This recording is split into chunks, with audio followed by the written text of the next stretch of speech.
quick favor before we start. If you already enjoy Marvel Maniac, follow the show and leave an honest rating and a one-sentence review on Apple Podcasts. It helps more fans find us. Now, let's assemble. Welcome to Marvel Maniac and MCU After Show. This is your host, Eric Sequeira, aka Mr. Honest, back with you for another Spider-Man Brand New Day episode.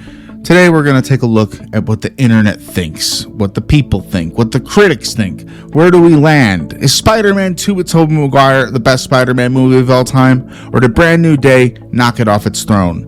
A lot of mixed reviews and reactions going around out there, so I wanted to catch a scope of that instead of giving you just one more Mr. Honest reactionary episode. We'll probably move to a different topic next week, considering all we've been talking about is Spider-Man, which in my opinion isn't a horrible thing. But we have a lot of Marvel in the near future to discuss, including Doomsday, which is getting closer every day. But today we'll catch the verdict on Brand New Day according to critics, Rotten Tomatoes, Reddit reactions, and my good friend Dustin Baker. You may know him from a few after shows in the history of this podcast. We're going to get his take on the movie as well. So a well-rounded internet reaction episode. I'm excited. Let's jump into this.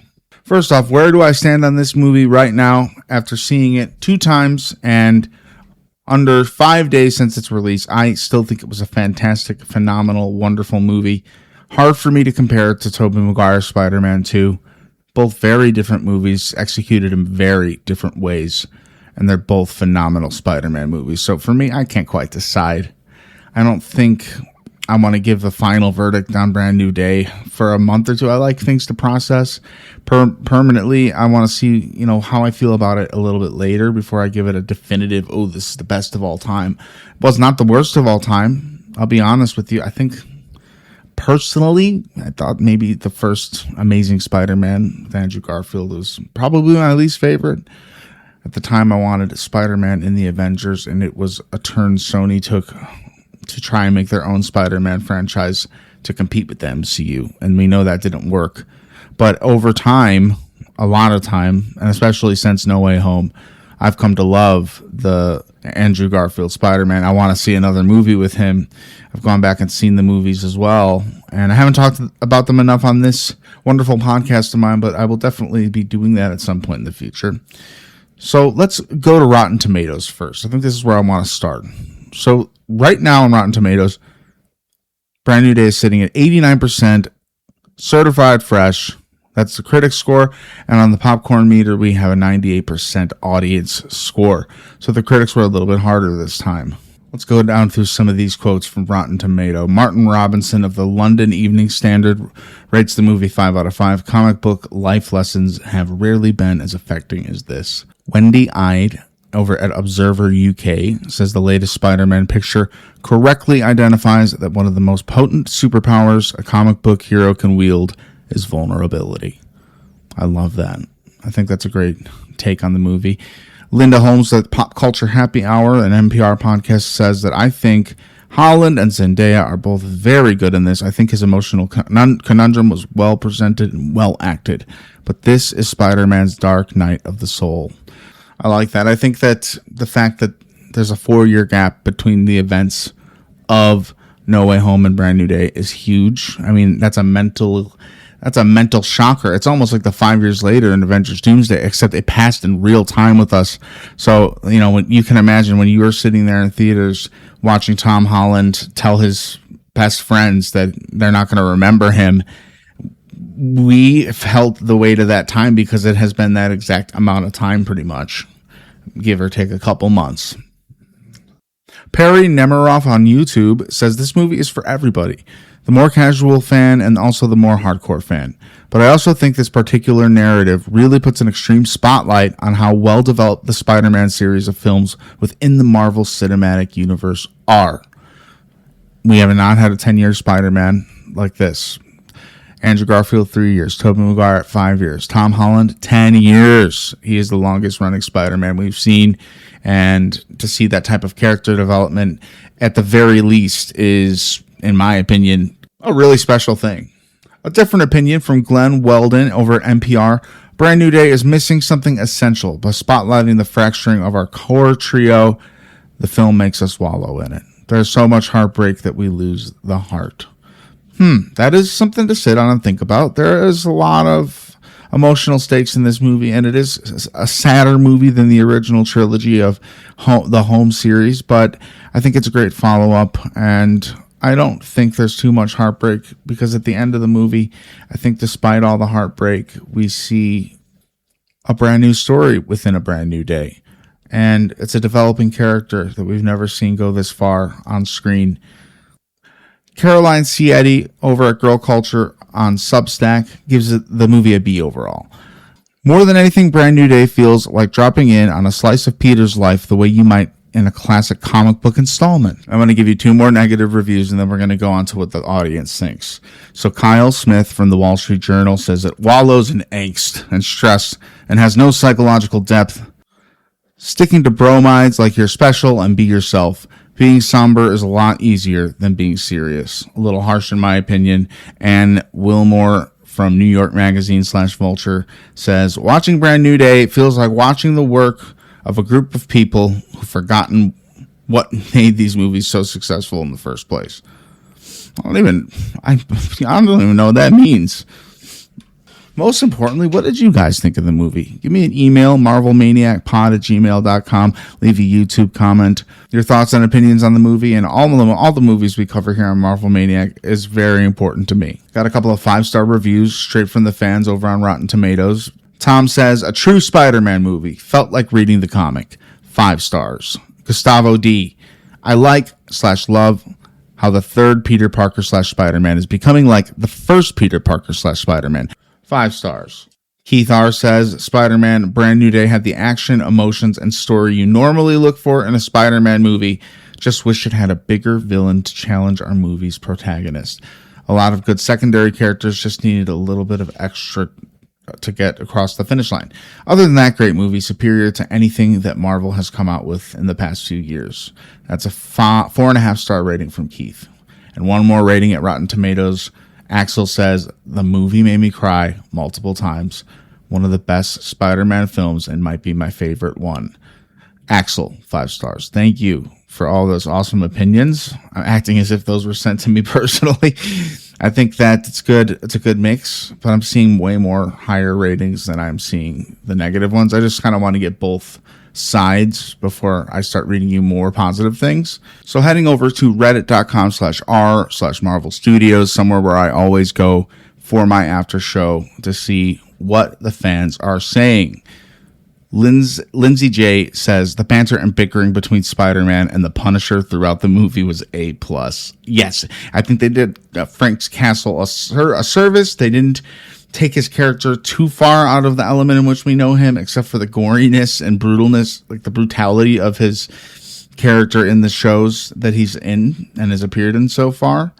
I think that they handled that very well. I think he was still using his guns plenty, and he was just using them against the Hulk, who is invincible pretty much. So I think was a really great addition between the Punisher and Spider-Man kind of having their own new relationship. It's good to know Peter has friends out there on these streets. The Josh Hitter 10 replies, friendly reminder that Frank's son would be around Peter's age now. So Peter is the closest thing Frank has to his son. That's a huge thing to say.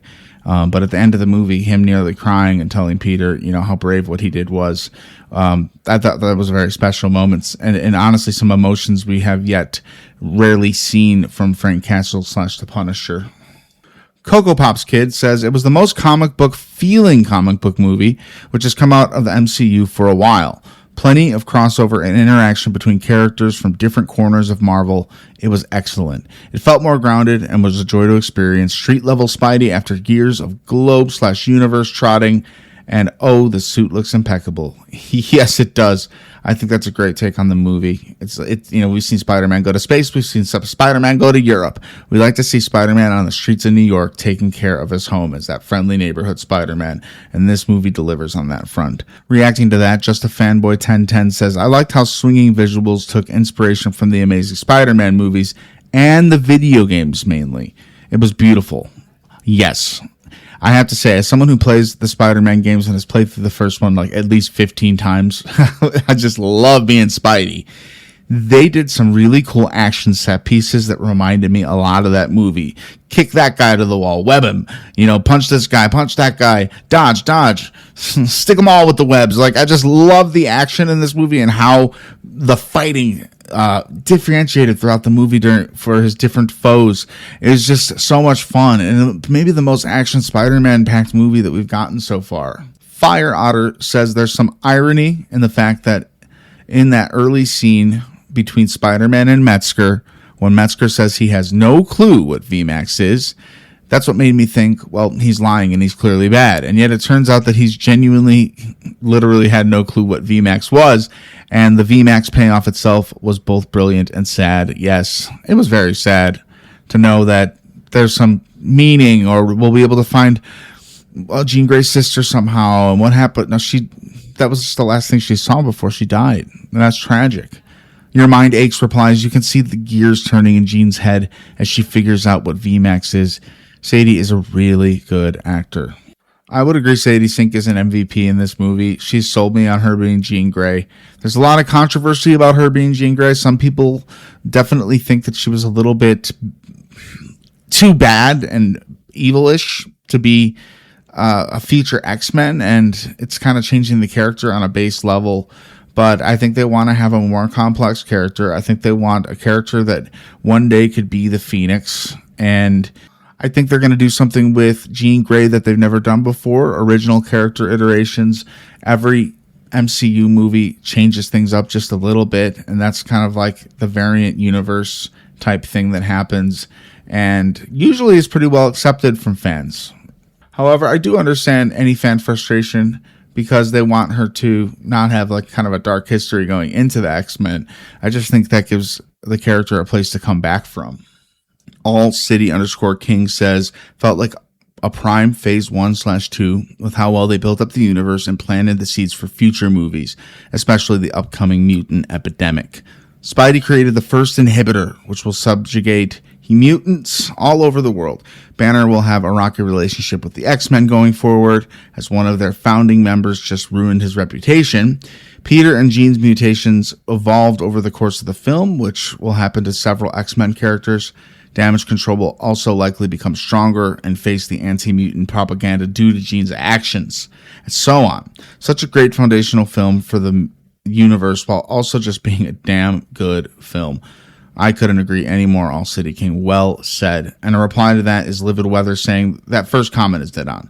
This is the first Marvel movie in a while for me where it felt like they were living in the MCU, but the universe wasn't forced. That's a great distinction.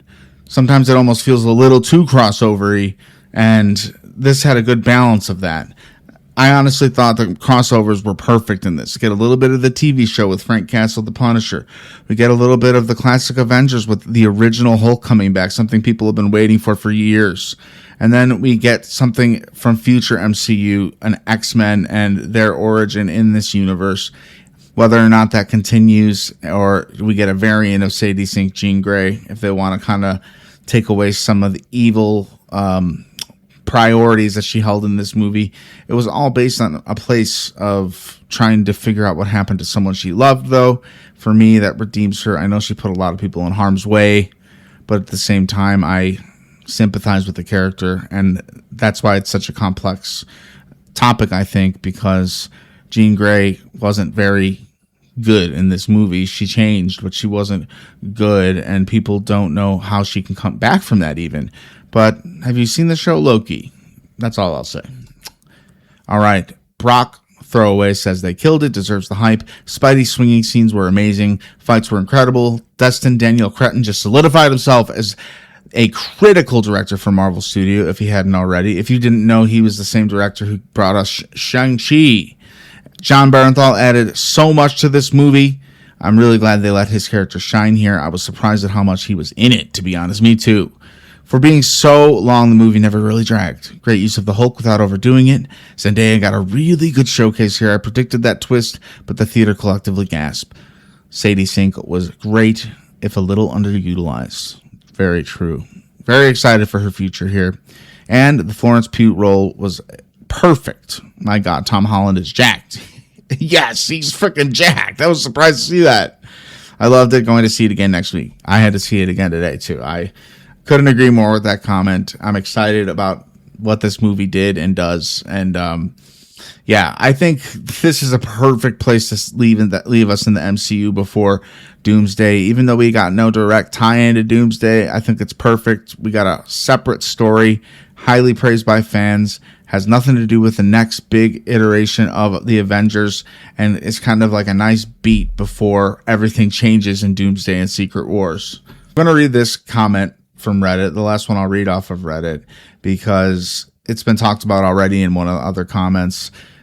AVR 350 says, so Spider-Man just paved the way to the creation of those mutant collars. We even see them in Deadpool in his universe. In Deadpool 2, takes away all your powers. Peter, for the right reasons, to stay within the power level he knows best, wants to create a collar that can work on everyone. And even Bruce Banner says that's dangerous. I mean, that's where I would say against that one comment saying the X-Men have an enemy in Bruce Banner / the Hulk because of, his reputation being shattered. Yeah, but at the end of the day, when mutants are being repressed, I think he'll come to aid the X-Men if ever needed. But we'll see. I don't know. I mean, we don't know what's going on with Bruce. He was going to a psychiatric hospital last we heard, which is just very sad because he was doing so well teaching at a college. Even at the college he's teaching, he can't escape being an Avenger, with that one guy saying Hulk smashed. I thought that was great. Let's take a look at some of the headlines. The Los Angeles Times says the secret to Spider-Man Brand New Day's record-breaking box office is love, not spectacle. And I like that a lot. We get from Deadline, Spider-Man Brand New Day, second fastest pick to cross $1 billion at the global box office. Sony boss Tom Rothman on the secret of success. Go check out that article if you want to read a little bit more about Sony's perspective. I think it's always good when these movies land because they're MCU films, meaning we're not going to be fighting Sony for the rights to Spider-Man, at least in the near future. Then we have Forbes saying Spider-Man Brand New Day falls out of the top 10 MCU Rotten Tomato scores. Not that Spider-Man Brand New Day is scoring badly with critics, but there is somewhat of a divide between them and the fans according to the review scores and now the box office of the film. Spider-Man Brand New Day fell out of the top 10 movies ranked by critic Rotten Tomato score. The film was hovering around the bottom of that list. But after losing more percentage points with dozens more reviews in, it's lost that placement. This is in sharp contrast to Brand New Day, getting a 98% Rotten Tomatoes audience score from the fans, tied with Shang-Chi and the Legend of the Ten Rings at 1. Yes, fans love the movie. I think that's all that really matters. I mean, I don't mean to keep ripping on Martin Scorsese, but what he deems as cinema is very different than what the comic book movie and MCU fans want out of their entertainment. And from most sides and most ends, the people, the fans, seem to really enjoy this one. Whether or not it was the greatest Spider-Man movie of all time, it was a good ride from most perspectives. Next, we have a caller on the line. This is my good friend Dustin Baker giving his take on the movie. Let's hear what Dustin has to say. Dustin Baker, former guest, current BFF. How's it going? It's going good, man. How are you? I'm really good. I saw Brand New Day again. I know you just saw it the other day. What was your immediate reaction to it walking out? Did you love it? Did you like it? Did you have mixed feelings? I really enjoyed it. I really liked this Spider-Man movie. I think leaving the theater, there was a lot going on in that movie. There was like so much that was being presented to us. They were setting up a lot of things, but they were also, paying off a lot of what happened in the original Spider-Man trilogy with Tom Holland. And I think I was like processing everything and also still feeling like the emotional journey from this movie in particular. So that was what I wanted to say when you first asked me. Okay. The longer that I've sat on it and thought about it, the more I really like the Spider-Man movie. It might be my favorite Tom Holland as Spider-Man movie. I don't know if it's my favorite. I might like the first one, Homecoming, but I think if I rewatched it and then thought about this one might be my favorite Tom Holland Spider-Man. Polar opposites, both setting up different trilogies. I know. I do like setups, and this felt like, the first part of whatever this next journey with his Spider-Man's going to be. But something that I thought about a lot lately is this is like the Tom Holland Spider-Man movie where we kind of get to do what Spider-Man does best, which is like when Peter is like kind of in a rock and a hard place where it's like, I have made choices as Spider-Man that kind of suck for me, but I have to like keep doing it. You know, like I have to keep being Spider-Man despite like wanting to not, like, and having a lot of reasons to maybe be like, I'm just going to stop and just get power and responsibility. Life, you know? Yeah. And like the other movies with Spider-Man, the first trilogy, I feel like was more setting up like this to happen to this Spider-Man, you know, like now we actually, like, he really is that Spider-Man that's like, man, the burden of being Spider-Man and, you know, having to like keep doing this work at this point with no one, like, you know, all alone is like, that's when Spider-Man, I feel like, is at its best, when it's like you really understand this character and you feel for him. Yeah. Let me ask you this question. How do you feel about Jean Grey, especially Peter deciding she needed to be saved rather than imprisoned? I like the Jean Grey reveal. Like, you know, Sadie Sink is great, and it's cool that they've cast her as like, you know, this is the first X-Men in the MCU, technically. Aside from like, Ralph Boner. Besides from who? WandaVision reference. Okay. Is that a mutant confirmed? No, he actually wasn't a mutant. It was just a gag. But I just thought I'd bring it up. You wanted to say Boner. Yeah. I thought all that was cool. I mean, it's crazy that Spider-Man is kind of like introducing us to like maybe what this next generation of X-Men are going to be. But I also love that because growing up watching like the old cartoons, you know, Spider-Man was with the X-Men a lot. You know, like it was kind of something that, you know, that was kind of Marvel for a while. It was like Spider-Man and the X-Men, you know? Yeah. That was like my and Fantastic Four sometimes, right?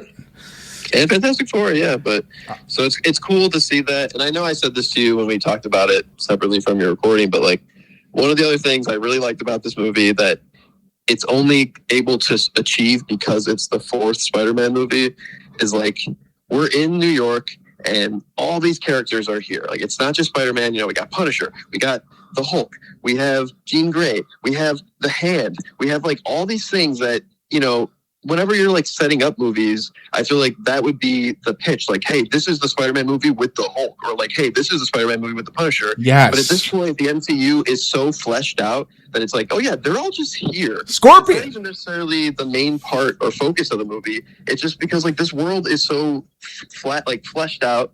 And I was thinking how funny it is that like whenever the Hand was like in a scene and they're just dressed up as ninjas around like normal people, I'm like, that's hilarious. But it also just makes sense with the MCU. And I was like, this is so fun. Like, it's just all your toys are hanging out. It doesn't feel forced. It just feels like this is what they've been building to for so long. And it's fun. I love that. So where does Brand New Day rank for you against all Spider-Man movies? Spider-Man 2 is a big debate right now. People are calling this the best. And then the other side is Spider-Man 2 with Tobey. I mean, I think I can make a good argument that this is maybe the closest Tom Holland movie to feel like Spider-Man 2. I mean, it's in the top 5.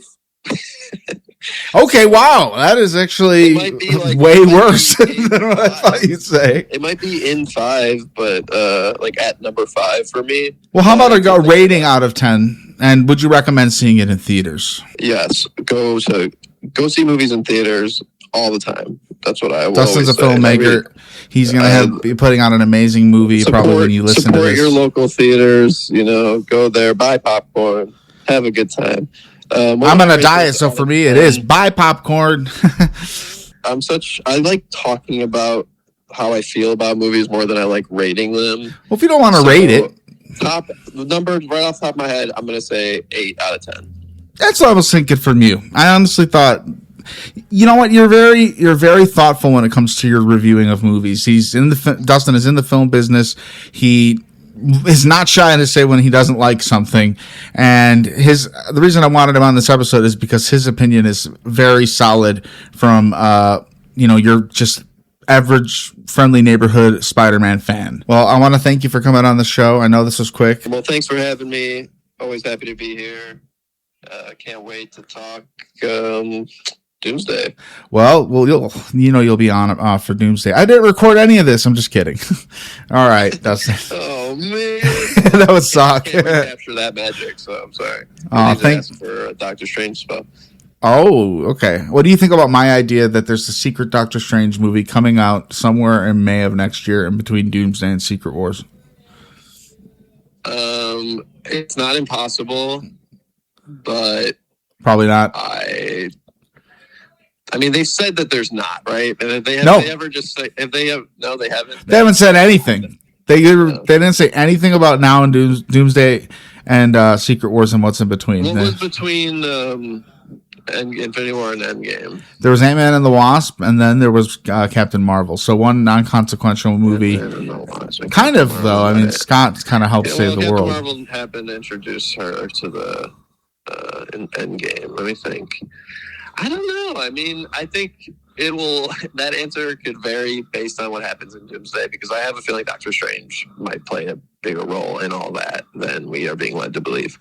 Right. So, we'll see. If he's like not in that movie at all, or just shows up at like a random point, I might be like, yeah, they need to tell us what the fuck's going on with this character. Well, we can do a whole extra episode about this, but thanks for talking to me, Dustin. I'm going to end the recording now. Say one more thing if you want to sign off on something. That was my Punisher grin. And that was Dustin Baker. Honestly, I love having him on. He's one of my best friends of all time. Getting married this year. I can't wait to attend that wedding. And, well, this is going to be about it for this Marvel Maniac. We've been talking so much Spider-Man. It's been my pleasure to be covering the release of this movie and giving you my takes, and now giving you some of the internet's take and my, good friend, another mouthpiece, another opinion. I think Dustin's was perfect for this episode. So I want to know your thoughts too. Again, marvelmaniacpod@gmail.com. Give me your take on this movie or your take on the MCU. What do you think is up next? What do you think is going to happen after Secret Wars? I'm interested. Ghost Rider, we know.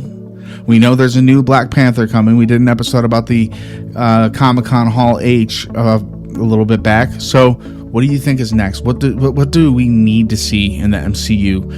Because Spider-Man reminded me that there's more going on aside from Doomsday.